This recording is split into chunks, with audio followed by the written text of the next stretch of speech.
Halo Ayah Bunda, saya Dr. Sri. Saya ibu dari 3 orang anak.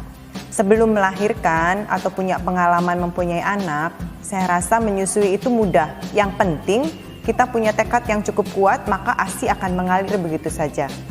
Tetapi ternyata tidak demikian.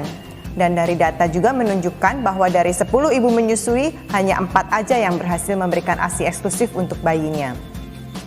Jadi seorang dokter atau tenaga kesehatan sekalipun, jika tidak mendapatkan dukungan yang kuat dan tidak memiliki pengetahuan yang cukup tentang menyusui, maka keberhasilan menyusui hanya akan jadi angan-angan semata.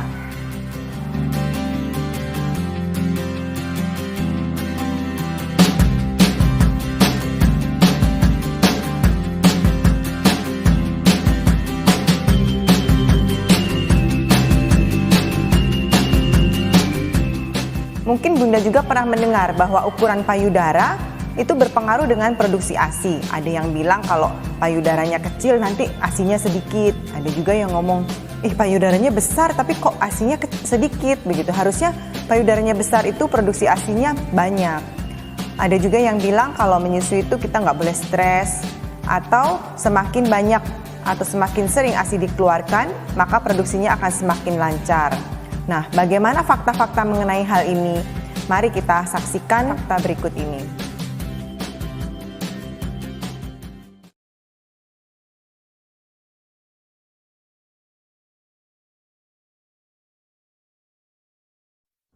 Berikut adalah gambar struktur anatomi payudara yang tampak dari samping.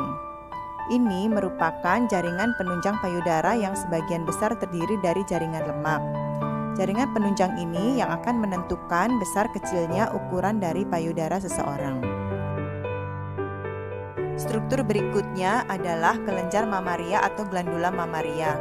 Di sini ASI diproduksi.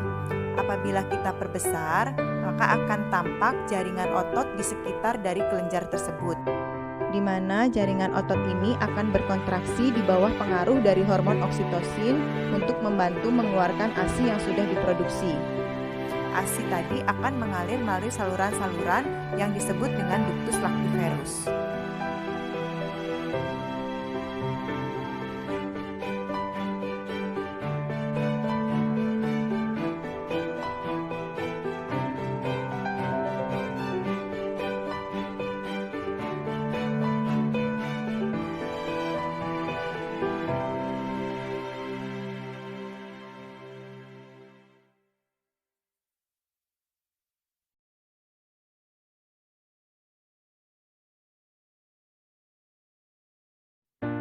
Ada 2 hormon yang berperan penting dalam menyusui. Yang pertama, hormon prolaktin. Hormon ini bertugas untuk memproduksi ASI, di mana apabila seorang bayi menyusu kepada ibunya, maka otak akan berusaha mengeluarkan atau memproduksi hormon prolaktin ini. Hormon yang kedua adalah hormon oksitosin, di mana hormon ini yang akan membantu mengeluarkan ASI yang sudah diproduksi di kelenjar, yang disebut dengan refleks letdown. Hormon oksitosin yang bekerja ini akan menimbulkan sensasi tingling, yaitu sensasi yang dirasakan oleh seorang ibu sesaat sebelum ASI keluar. Hormon oksitosin juga akan membantu kontraksi rahim, di mana rahim yang berkontraksi ini akan menyebabkan berhentinya perdarahan dan akan mempercepat kembalinya rahim ke ukuran semula. Rasa percaya diri pada seorang ibu ternyata sangat berpengaruh terhadap produksi hormon oksitosin, di mana hormon ini akan meningkatkan pengeluaran ASI yang sudah diproduksi di payudara. Sedangkan dalam keadaan cemas, keadaan stres, rasa sakit, ataupun keadaan ragu-ragu pada seorang ibu yang tidak percaya diri untuk menyusui, itu akan menghambat pengeluaran dari hormon oksitosin ini, sehingga produksi ASI juga akan semakin menurun nantinya.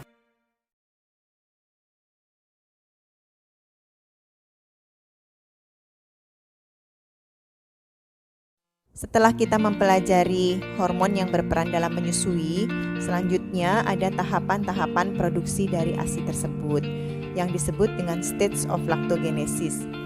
Lactogenesis pertama itu terjadi sejak bayi lahir sampai bayi berusia 2-5 hari, Di sini ASI mulai diproduksi. Kemudian stage laktogenesis 2 dimulai sejak bayi berusia 2-5 hari setelah lahir. Aliran darah akan mulai meningkat ke payudara seiring dengan peningkatan ASI yang mulai diproduksi. Kemudian stage yang selanjutnya adalah stage 3. Ini terjadi saat bayi berusia 10 hari, di mana ASI yang diproduksi tadi mulai stabil.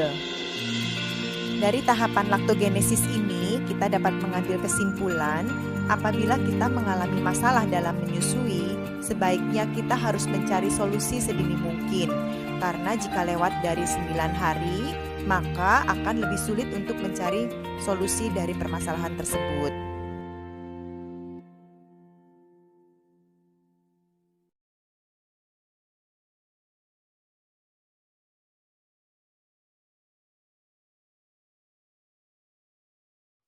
Di dalam ASI terdapat suatu zat inhibitor atau zat penghambat yang berguna untuk menghambat produksi ASI.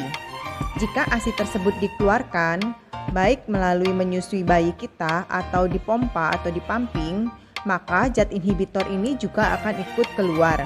Karena zat inhibitor ini sendiri sebenarnya terdapat dalam kandungan protein yang ada di dalam ASI itu sendiri. Sehingga apabila ASI tersebut kita keluarkan, maka secara otomatis otak akan juga terangsang untuk memproduksi kembali ASI yang sudah kita kosongkan tadi. Dan ini bertujuan juga untuk melindungi seorang ibu apabila produksi ASI-nya sudah cukup penuh.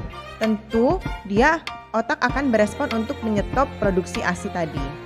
Karena jika tidak ada zat inhibitor ini, maka dapat kita bayangkan bagaimana payudara seorang ibu apabila produksi ASI tersebut terus berjalan tanpa ada yang menyetop. Tentu ukuran payudaranya akan berubah menjadi sangat besar. Jadi zat inhibitor tadi ada manfaatnya juga selain untuk menghambat produksi ASI, juga untuk melindungi ibu sendiri.